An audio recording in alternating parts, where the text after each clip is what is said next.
దేవుని పరిశుద్ధ నామమునకు మహిమ కలుగునుగాక. అందరికీ హృదయపూర్వకమైన వందనాలు తెలియజేస్తూ ఉన్నాను. దేవుని మాటలు మనం ఆలకిద్దాం.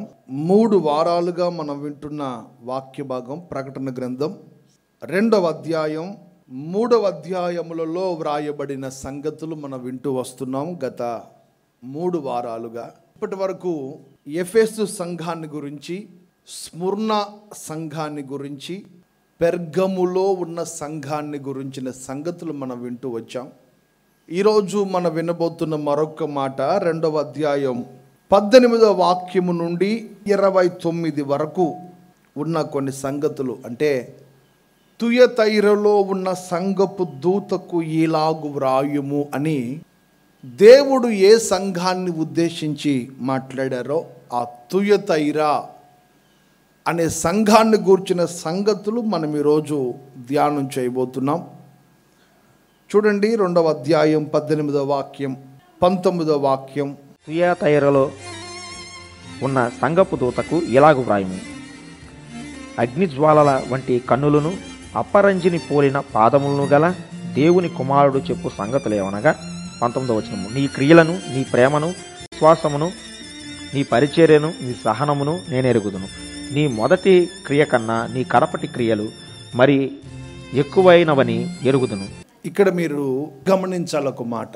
తుయతైరలో ఉన్న సంఘపు దూతకు ఇలాగు వ్రాయుము అని భక్తుడైన యోహానుతో ఆయనకు దేవుడు ప్రత్యక్షపరిచిన సంగతులన్నీ ఒక్కొక్కటి వ్రాస్తూ వస్తున్నారు ఆయన. ఈ సంఘము యొక్క చరిత్ర ఏం చెప్తుందంటే ఈ సంఘాన్ని గురించి అపోస్తుల కార్యం 16వ అధ్యాయంలో లూదియా అనే ఒక స్త్రీ కనబడుతుంది. ఆమె తుయతైర పట్టణస్థురాలు అని మనం చూస్తాం అపోస్తుల కార్యంలో. ఆమె ఊదా రంగు పొడి అమ్ముకుంటూ తన జీవనాన్ని గడుపుతూ ఉన్న వ్యక్తి.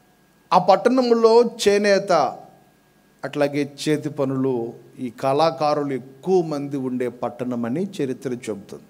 మరికొంతమంది అభిప్రాయం ఏంటంటే ఆ చుట్టుపక్కల ప్రాంతాలలో కానీ పట్టణాలలో కానీ మొట్టమొదట యేసు ప్రభువుని అంగీకరించిన వ్యక్తి లూదియా.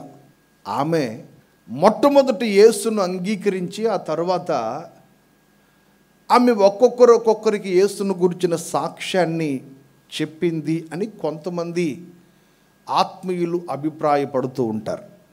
చాలా ప్రయాసపడింది ఆ పట్టణము కొరకు అని చెప్తారు. ఇది ఆ పట్టణానికి ఉన్నటువంటి గొప్ప ఆత్మ సంబంధమైనటువంటి అనుభవం. ఆ పట్టణంలో ఉన్న మరొక కోణం ఏమిటంటే ప్రభువు ఆ సంఘాన్ని చూసినప్పుడు సహజంగా దేవుని సంఘములో ఉన్నవారు ఎవరైనా లోకానికి, లోక సంబంధమైన కార్యక్రమాలకు లేక వాక్య విరుద్ధమైన వాటికి దేవుని సంఘం దూరముగా ఉండాలి అనేది సంఘానికి ఒక నియమం ఉంది కదా. మన లోక సంబంధమైన వాటికి దూరంగా ఉండాలనే ఒక నియమం దేవుని సంఘానికి ఉంది. కానీ ఈ సంఘాన్ని ఉద్దేశించి ప్రభువు మాట్లాడుతున్న మాటలు గమనిస్తే మనకు అర్థమవుతుంది ఏంటంటే లోకంలో బ్రతుకుతున్నప్పుడు లోకానికి అనుకూలంగా మనం బ్రతకకపోతే ఎలాగూ అని లోకం కొరకు రాజీ పడిపోయి బ్రతుకుతున్న బ్రతుకు ఈ సంఘంలో కనబడుతుంది. ఆయన చెప్పిన ఆ మాటలన్నిటిని బట్టి మనం గమనిస్తే ఆ సంఘాన్ని ప్రభు ఉద్దేశించి మాట్లాడేటప్పుడు అంటాడు, బోధ విషయంలో మీరు రాజీ పడిపోతున్నారు. బిలాము బోధను అనుసరిస్తున్నారు, నికోలాయుతుల బోధను మీరు అంటే బోధ విషయంలో మీరు రాజీ పడుతున్నారు. అలా పడొద్దు. వాక్య విషయంలో మీరు ఖండితంగా ఉండండి అని చెప్తాడు ఆ సంఘానికి. ఈ మాత్రం చేయకపోతే లోకంలో ఎలాగండి, ఈ మాత్రం బ్రతకకపోతే ఎలాగండి, ఇది కూడా తప్పేనా, భక్తి చేస్తున్నప్పుడు ఈ మాత్రం కూడా అప్పుడప్పుడు లోకం కోసం, రక్త సంబంధికుల కోసం, ప్రజల కొరకు ఈ విధంగా ఉండకపోతే ఎలాగూ అని భావించే వారు లేకపోలేదు. లోకం కొరకు మీరు రాజీ పడిపోతూ బ్రతుకుతున్నారు అనేది ఆ సంఘం మీద ప్రభు మోపేటువంటి ఒక పెద్ద తప్పు. ఇప్పుడు ఈ పరిస్థితులన్నీ ఈ సంఘంలో ఉన్నాయి. టూకీగా చెప్పాలి అంటే ఈ సంఘ చరిత్ర ఇది. ఇప్పుడు ఈ సంఘాన్ని ఉద్దేశించి ప్రభు మాట్లాడుతున్నప్పుడు ఏమంటారంటే, ఇప్పుడు ఒక్కసారి మీరు 19వ వాక్యాన్ని చూడండి. నీ క్రియలను, నీ ప్రేమను, నీ విశ్వాసమును, నీ పరిచర్యను, నీ సహనమును నేను ఎరుగుదును అంటే. ఎఫెసు సంఘానికి కూడా లేఖ వ్రాస్తున్నప్పుడు ఇదే మాట చెప్పాడు కదా. ఏమని? నీ క్రియలు, నీ కష్టము, నీ సహనము నేను ఎరుగుదును.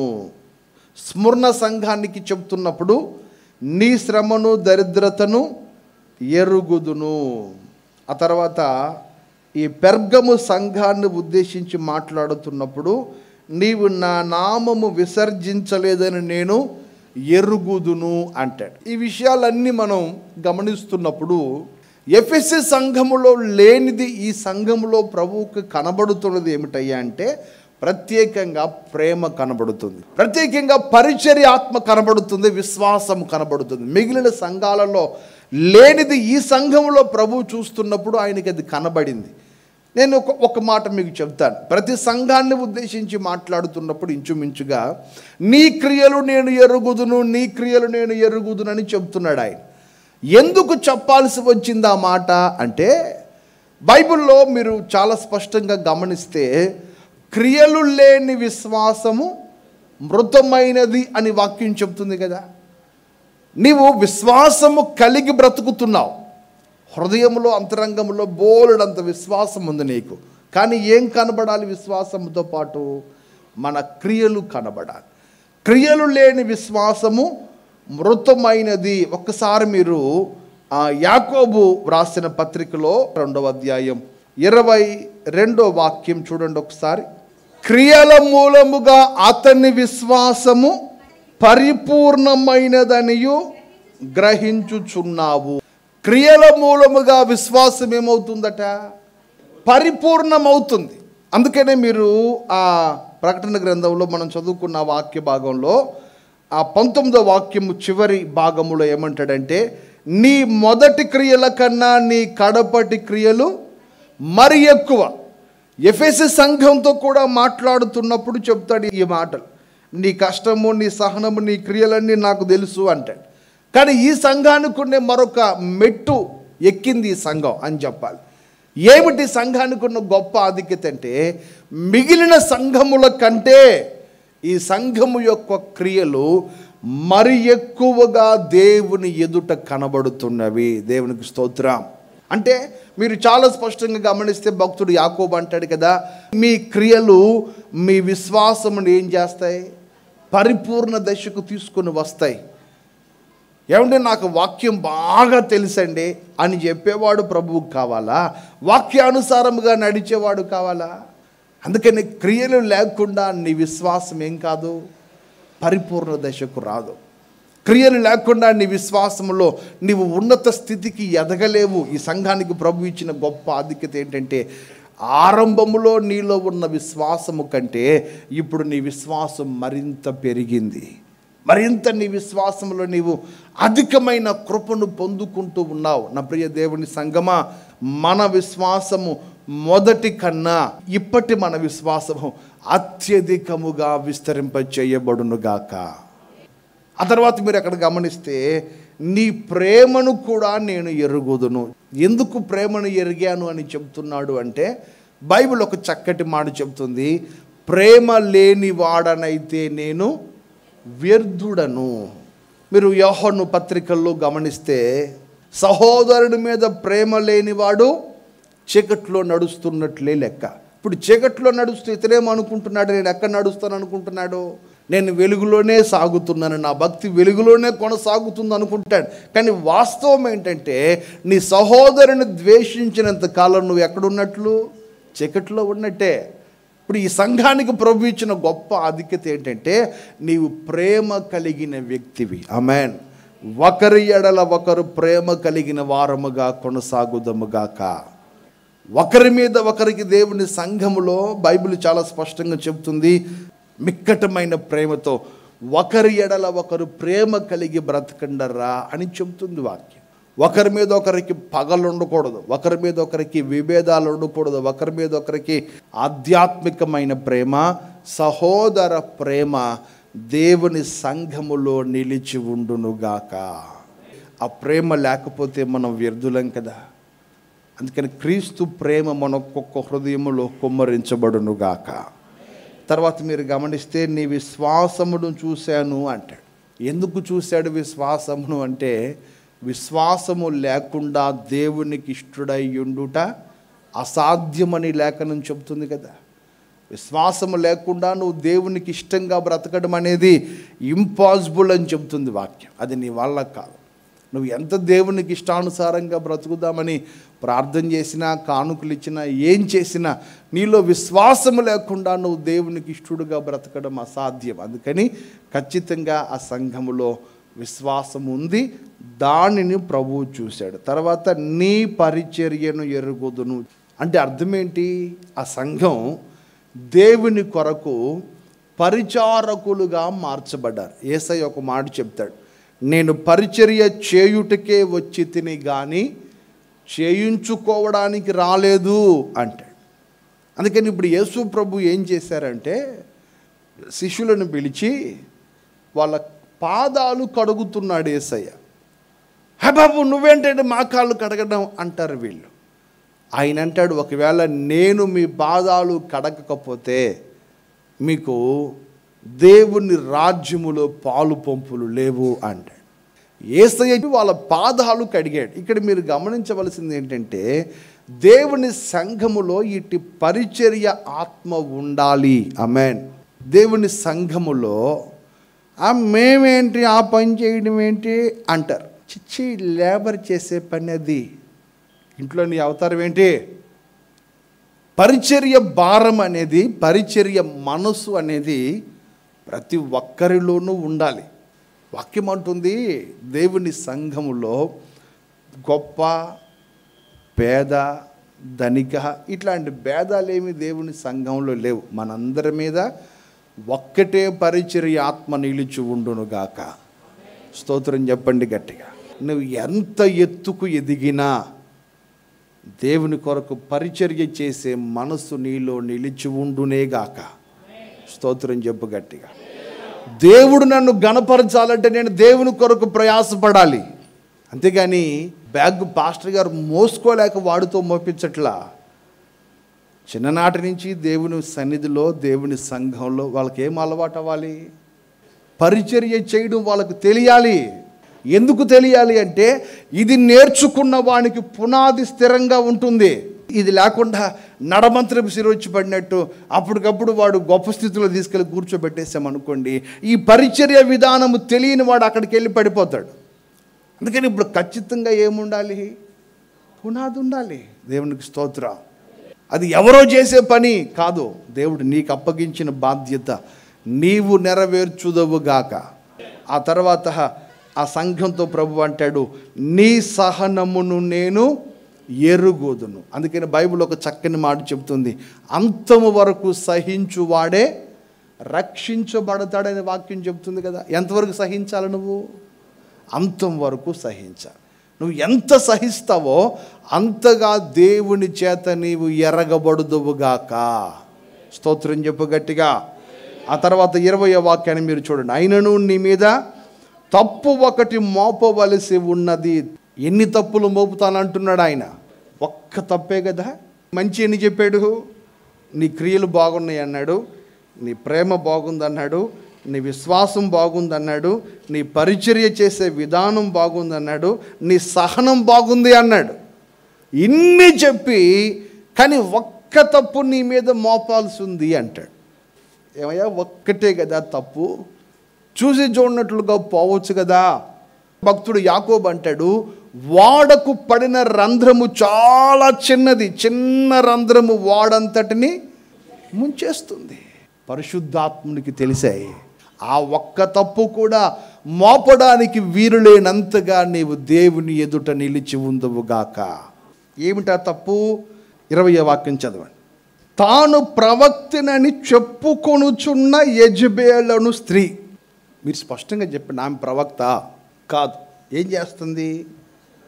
ప్రవక్తనని ప్రచారం చేసుకుంటుంది. మనల్ని ఎవడు గుర్తించినప్పుడు మన డబ్బా మనం కొట్టుకోవాలి, తప్పదు. నేను ఇది చేశాను, అది చేశాను, అది చేసింది నేనే, ఇది చేసింది నేనే అని మనం చెప్పుకోక తప్పదు. ఎందుకంటే చెప్పుకోకపోతే ఎవడికి తెలియదు, ఎవడు గుర్తించట్లే, మరి ఏం చేయాలా? ఇప్పుడు ఈమె పని ఏంటంటే నేను ప్రవక్తని అని చెప్పుకుంటూ సంఘంలో చాలామంది అయిపోతుంది ఆమె. మీకు మరొక మాట చెప్తాను. అసలు ఆ సంఘానికి, ఆ సంఘంలో, ఆ పట్టణంలో మొట్టమొదట యేసును తెలుసుకున్న ఆమె ఒక స్త్రీ, లూదియా అనే ఒక స్త్రీ. అప్పటి వరకు ఆ దేశాలలో, ఆ ఖండంలోనే యేసును అంగీకరించిన వారు లేరు. మొట్టమొదట ఆమె తెలుసుకుంది, యేసును అంగీకరించింది. ఇప్పుడు అలాంటి వ్యక్తి సువార్త పరిచర్య చేసి, లేక తన సాక్ష్యాన్ని చెప్పిందో, సువార్త చేసిందో, భారంగా ప్రార్థన చేసిందో, మొత్తానికి ఏం జరిగిందో ఆ సంఘం కట్టబడింది. ఇప్పుడు ఆ సంఘంలో ఒక ఆమె లేచట ప్రవక్తనని చెప్పుకుంటూ, ఇప్పుడు మీరు చదవండి, యెజబేలు స్త్రీని, ఆమె పేరు యెజబేలు అని ఖచ్చితంగా మనం చెప్పలేం, కానీ పాత నిబంధన కాలంలో యెజబేలు అనే ఒక ఆమె దేవుని పిల్లలకు వ్యతిరేకంగా కొన్ని కార్యాలు చేస్తూ, దేవుని పిల్లలను దూషిస్తూ, దేవుని పిల్లలు ఆధ్యాత్మికతలో నుంచి తొలగిపోయేటట్లుగా చేసిన ఒక ఆమె ఉంది, యెజబేలు అని.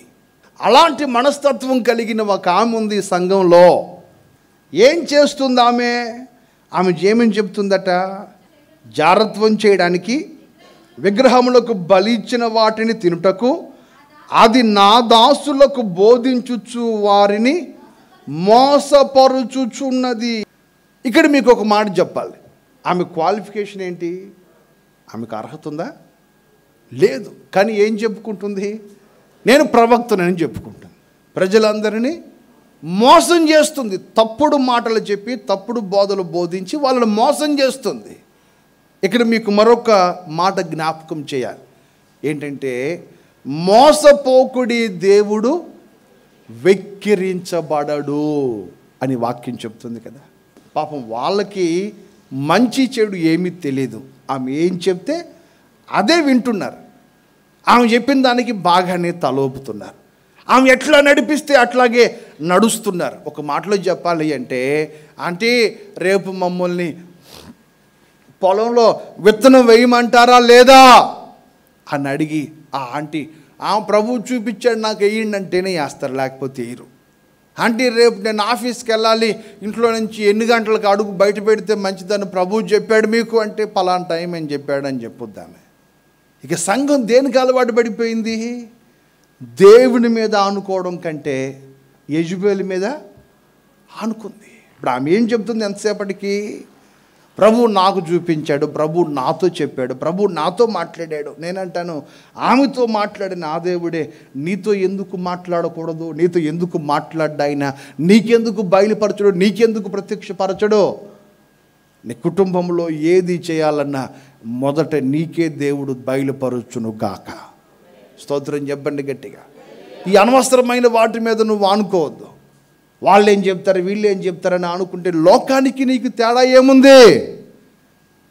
లోకస్తులు వీళ్ళని పిలుస్తారు ఇంటికి, గుమ్మడికాయ కర్ర కట్టి దానికి ఒక తేగ కట్టి టన్ టైం టన్ టైం టన్ టైం టన్ టైం అనుకుంటూ వస్తారు. మన ఇళ్ళమ్మటి తిరుగుతారు. వాళ్ళని పిలిచి కూర్చోబెట్టి మా గేదె ఎట్టిపోయిందో చెప్పు అంటావు. చెయ్యి తీసుకొని నీ చేతిలో గీతలు చూసి నీ గేదె ఎట్టిందో చెప్పుద్ది. అంటే నీ చేతిలో గేదెలు కనపడతాయి ఆమెకి. అంటే ఆల్మోస్ట్ నేనేం చేసింది? దూడపిల్లం చేసింది. చేతి రేఖలకిను గేదెలకి సంబంధం ఏంటి? తప్పని నేను చెప్పట్లేదు, ఎందుకంటే వాళ్ళు నమ్మిన సిద్ధాంతానికి వాళ్ళకి అది కరెక్ట్. కానీ ఆత్మీయుడో నువ్వు కూడా ఏమండి పలానా పని చేయొచ్చో లేదో దేవుణ్ణి అడిగి చెప్పండి నాకు అంటే, ఇక సోదరులకిను సేవకుడికి తేడా ఏముంది? నేనంటాను, నీకు అవసరమైన ప్రతిదీ నీకు బయలుపరచకుండా ప్రభువు ఏమీ చేయడు. కానీ ఇప్పుడు చిక్కంతా ఏంటంటే, నువ్వు ఏం చేయాలన్నా సోది మీద ఆధారపడడం ఎందుకు? దేవుని మీద కదా నువ్వు ఆధారపడాలి. యెజబేలు అనే స్త్రీ మోసం చేసింది. ఆమె చెప్పిందే వేదమని నమ్మి ఆ మాటనే పట్టుకొని మోసపోయిన వాళ్ళు ఉన్నారు కొంతమంది. ఇప్పుడు ప్రభు అంటాడు, వాళ్ళ సంగతి కూడా నేను చూస్తాను. పాపం వీళ్ళు ఏం చేశారు? ఆమె చెప్పినట్టు నడిచారు, అది కూడా తప్పేనా అంటే ప్రభు అంటాడు తప్పే. ఎందుకనంటే నేను నీకు బోధించిన సంగతులు కాక మరి ఏ బోధను నీవు అంగీకరించినా శాపగ్రస్తుడు అవుతావని చాలా స్పష్టంగా గలతీ సంఘానికి వ్రాస్తున్న ఉత్తరంలో పౌలు గారు చెబుతున్నాడుగా, నువ్వు నేర్చుకున్న బోధకు, నువ్వు నేర్చుకున్న ఉపదేశానికి వ్యతిరేకంగా ఏ క్రియలు మనలో పొడచూపకుండునుగాక. అందుకనే యెజబెలు స్త్రీ నీలో ఉంది, ఆమెను నీ నుంచి దూరము చేసేయి అంటాడు.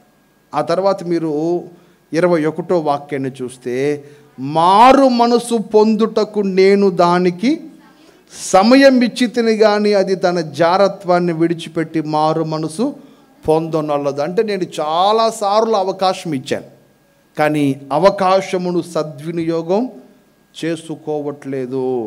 ఎందుకని సద్వినియోగం చేసుకోవాలి అంటే 32వ కీర్తన మొదటి 2 వాక్యాల్లో వ్రాయబడిన మాట ఏంటంటే, తన అతిక్రమములకు పరిహారము నొందినవాడు ధన్యుడు. అతిక్రమం అనేది ప్రతి ఒక్కరిలో ఏదో ఒక కోణములో పొడచూపుతూనే ఉంటుంది, కానీ దాని నుండి విడిపించబడి మారు మనసు పొందుదుముగాక. చాలాసార్లు అవకాశం ఇచ్చాను కానీ మీరు దానిని సద్వినియోగం చేసుకోలేదు, కనుక దాన్ని జాగ్రత్తగా మారు మనసు పొందమని చెప్తాడు. చివరికి ఒక మాట చెప్పి నేను ముగిస్తాను. 24వ వాక్యం చూడండి. సాతాను యొక్క గూఢమైన సంగతులను ఎరుగమని చెప్పుకొని వారందరితో నేను చెప్పునదేమనగా, ఆ సంఘములోనట అనేక మంది యెజబెలు స్త్రీ బోధించిన బోధను విని మోసపోయిన వాళ్ళు ఉన్నారు. కానీ ఆమె చేతిలో మోసపోయిన వాళ్ళు కాకుండా మిగిలిన వాళ్ళు కొంతమంది ఉన్నారు. వీళ్ళకి సాతాను సంబంధమైన బోధ వీళ్ళకి తెలీదు. ఆమె చెప్తున్న సంగతులు ఏవి వీళ్ళ బుర్రకి ఎక్కలేదు. మరొక మాటలో చెప్పాలి అంటే, సంఘములో ఉండే సాతాను సంబంధమైన విషయాలు ఏవి కూడా వారికి తెలియదు. వాళ్ళు ఎంతగా దేవుని కొరకు నిలబడ్డారు అని చెప్పాలి అంటే, సాతాను యొక్క బోధ వాళ్ళ కళ్ళ ముందు బోధించబడుతున్నా, అనేకులు యెజబెలు స్త్రీ ద్వారా మోసపరచబడుతూ ఉన్నా వీళ్ళు మాత్రం వాటి జోలికి కూడా వెళ్ళలేదట. మీకు అర్థమయ్యేటట్లుగా ఒక మాట చెప్తాను. ఆ రోజున ప్రశాంతంగా ఉన్న యోబు కుటుంబములోనికి సాతానుడు అడుగుపెట్టి కుటుంబం అంతటినీ నాశనం చేశాడు. పిల్లలు చనిపోయారు, ఆస్తి అంతస్తులన్నీ కోల్పోవాల్సి వచ్చింది. చివరికి తన దేహమంతా కుళ్ళి కంపు కొట్టిపోతుంది పుండ్లతో, దేహమంతా పచ్చి పుండైపోయింది. ఆ సమయంలో భార్య వచ్చి, ఈ సమయంలో కూడా యథార్థంగా నువ్వు భక్తి చేస్తావా, దేవుని దూషించి చావరాదు అంటాడు. అప్పుడు ఏమేమంటాడు, దేవుని వలన మేలు అనుభవించుదమా, దేవుని వలన కీడును అనుభవింపతగదా. మీరు జాగ్రత్తగా ఈ మాట వినాలి. ఇప్పుడు ఆ యోబు ఇంటి మీదకి కీడు తెచ్చింది ఎవరు? ఆ కుటుంబాన్ని నాశనం చేసింది ఎవరు? దేవుడా సాతానా? సాతానుడే నాశనం చేశాడు. మరి ఇప్పుడు యోబు ఏమంటాడు, దేవుని వలన మనము కీడు అనుభవించుద్దా. నేను మీకు ఇక్కడ చెప్పాలనుకున్న ఒక ప్రాముఖ్యమైన సంగతి ఏంటంటే, చాలామందికి ఆశీర్వాదం వచ్చినప్పుడేమో దేవుడిచ్చాడు, నష్టం వచ్చినప్పుడేమో సాతానుడు కుటుంబాన్ని శోధిస్తున్నాడండి అంట. నేనంటాను, అసలు దేవుని పిల్లల కుటుంబం మీదకి ఏ సాతానుకు అధికారము ఉండదు, ఖచ్చితంగా ఉండదు. ఇప్పుడు ఆ సంఘంలో కొంతమంది కడమవారైన మీతో నేను చెప్తున్న మాట ఏంటంటే, సాతాను బోధన మీరు అంగీకరించక మీరు దూరంగా ఉన్నారు. వాడి గూఢమైన సంగతులు ఏవి మీకు తెలియదు, ఆ సంగతులు జోలికి మీరు వెళ్ళలేదు అంటే అర్థం ఏంటి? వీళ్ళకి ఎంత దేవుని సంఘంలో వీళ్ళ కళ్ళ ముందు ఎంతమంది మోసపోతున్నా వీళ్ళు మాత్రం సాతాను సంబంధమైన బోధ జోలికి వెళ్ళలేదు. ఆమేన్. నేను మీకు మరలా చెప్తున్నాను, యెజబెలు స్త్రీ బోధించిన బోధ మీద ఆనుకున్న గుంపు ఒకళ్ళైతే అసలు ఆ బోధతో మాకు పని లేదండి, మేము సంపూర్ణంగా దేవుని మీదే ఆనుకుంటున్నాం, అది నిజంగా సాతాను వల్ల కలిగిన కీడైనా నా దేవుని అనుమతి లేకుండా అది నా మీదకి రాదు. అంతగా దేవుని మీద ఆనుకున్న వ్యక్తులు కొంతమంది ఆ సంఘములో ప్రభువుకి కనబడ్డారు. దేవునికి మహిమ కలుగునుగాక. ఈ రోజున ఇట్టి ఉన్నత అనుభవాన్ని నా సంఘానికి నా దేవుడు దయచేయునుగాక.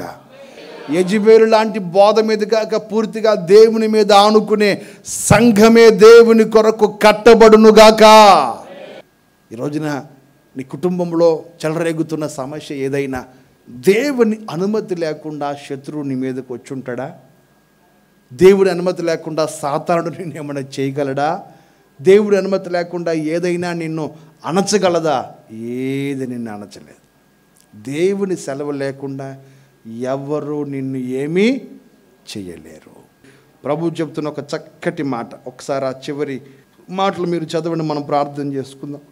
సాతాను యొక్క గూఢమైన సంగతులను ఎరుగమని చెప్పుకొని వారందరితో నేను చెప్పినదేమనగా, మీపైన ఏ భారము పెట్టను. దేవునికి స్తోత్రం. మీ మీద నేను ఏ భారాన్ని పెట్టను. ఆ తర్వాత మీరు 26, 27 చూస్తే, నేను నా తండ్రి వలన అధికారం పొందినట్లు జయించుచు అంతము వరకు నా క్రియలు జాగ్రత్తగా చేయువానికి జనుల మీద అధికారం ఇస్తాను. అతడు ఇనుపదండంతో వాళ్ళని ఏలును. వారు కొమ్మరవాన పాత్రల వలె పగలగొట్టబడతారు. మరియు అతనికి వేకువ చొక్కనిస్తాను. సంఘములతో ఆత్మ చెప్పుచున్న మాట చెవిగలవాడు. తుయతైర సంఘముతో ప్రభు చెప్పుచున్న మాట అన్నాడా? సంఘములతో అన్నాడా? అంటే ఇది కేవలం తుయతైర సంఘానికి మాత్రమే చెందిన వాక్యమా? కాదు. సార్వత్రిక సంఘమంతా వీటిని గ్రహించునుగాక. ఆ యెజబెలు లాంటి బోధలోకి మీరు వెళ్లకుండా కాపాడబడ్డారు. చూడండి, వాళ్ళందరి మీద నేను భారము మోపను. తర్వాత వారికి నేను అధికారం ఇస్తాను. తర్వాత వారికి నేను వేకువ చొక్కని ఇస్తాను. స్తోత్రం. ఇవన్నీ వాగ్దానపూర్వకంగా వారితో ప్రభు మాట్లాడుతున్నాడు. చివరికి వచ్చేసరికి, ఎందుకు చేస్తున్నావు ఇవన్నీ అంటే, నీ విశ్వాసం నాకు తెలుసు, నీ క్రియలు తెలుసు, నీ ప్రేమ తెలుసు, నీ పరిచర్య తెలుసు, నీ సహనం నాకు తెలుసు. కానీ నీ మీద ఒక తప్పు మోపాల్సి ఉంది. ఏమిటా తప్పు అంటే, యెజబెలు లాంటి ఒక స్త్రీని నీవు సంఘములో ఉండనిస్తున్నావు. ఆమె ఏం చెప్తే అది విని మోసపోతున్నావు. అలా మోసపోవద్దు. దేవుని వాక్యం మీద ఆనుకో, దేవుని మీద మాత్రమే ఆనుకో. దర్శనాలు తప్పని నేను చెప్పట్లేదు, ప్రవచనాలు తప్పని చెప్పట్లేదు, కళలు తప్పని చెప్పట్లేదు. ప్రభువు నీకు చూపించినది ఏది తప్పు కాదు. కానీ వాటి మీదే ఆధారపడి, వాటి మీదే నమ్ముకొని, వాక్యాన్ని ప్రక్కన పెట్టేసి, దేవుని కూడా ప్రక్కన పెట్టేసి, అందుకని యోబు అంటాడు, నా కుటుంబాన్ని సాతానుడు శోధించాడో ఎవడు శోధించాడో నాకు తెలియదు, కానీ నేను మాత్రం ఒకటి నమ్ముతాను, నా దేవుని సెలవు లేకుండా ఏ కీడు కూడా నా దగ్గరికి రాదు.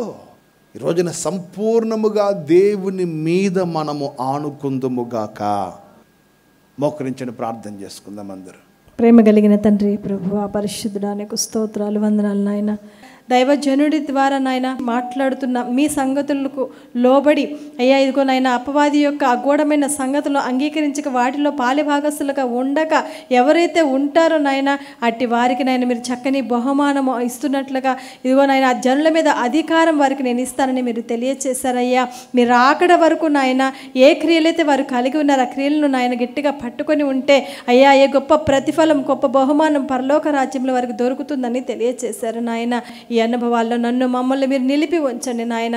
ఎవరైతే ఈ ప్రార్థనలో ఏకీభవిస్తున్నారో అయ్యా, ఎవరైతే ఈ మాటలు ఇప్పటి వరకు విన్నారో అయ్యా, వారిని అందరినీ కూడా మీరు దీవించి ఇటు భాగ్యము, ఇటు బహుమానం మీ వల్ల పొందుకొని వారిగా మీరు తీర్చిదిద్దామని అయ్యా, నన్ను మమ్మల్ని మీ కృప కలిగిన హస్తాలకు అప్పగించుకుంటూ యేసు నామములో ప్రార్థించి అడిగి వేడుకుంటున్నాం తండ్రి.